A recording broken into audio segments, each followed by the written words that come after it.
Turning off the water at the valve box at your house might be the most important plumbing trick you need to know, and I'm going to show you how to do it right now. So shutting off the water to your house in case of an emergency may be the most important thing you can do. It can actually save you thousands of dollars. There's nothing worse than having a flood, seeing water come through your ceiling because you've had a water line in your attic or a water heater possibly bust or rupture and flood and cause sheetrock damage and floor damage or anything like that in your house. The first thing that you need to think of is where to turn the water off and how. So make sure that you know in advance how to turn the water off to your house. Also make sure anybody else who lives there know where to turn the water off. Now we've got a valve box here.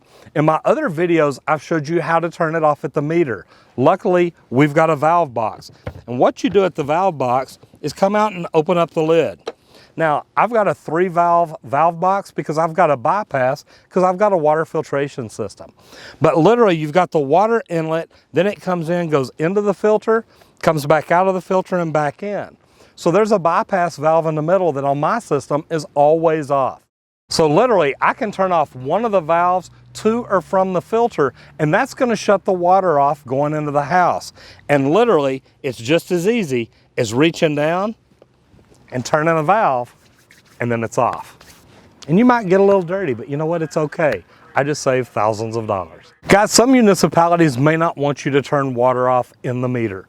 That meter is actually theirs. The valve before it is actually theirs. Luckily here in Texas, the cities and municipalities don't mind if we turn the water off there. They don't even mind if the homeowner turns the water off there.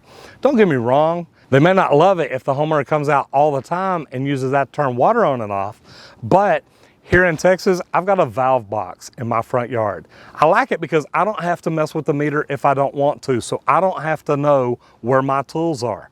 But literally, I can come up and just pull the lid off, reach in, turn one valve, that shuts the water off to my house. Guys, I've been called in the middle of the night with people's houses flooding and they don't know how to turn the water off. This is one of the most important tips and tricks you need to know as a homeowner. How do you shut the water off to your house in case you've got a flood? And like I said, everybody who lives here needs to know that too.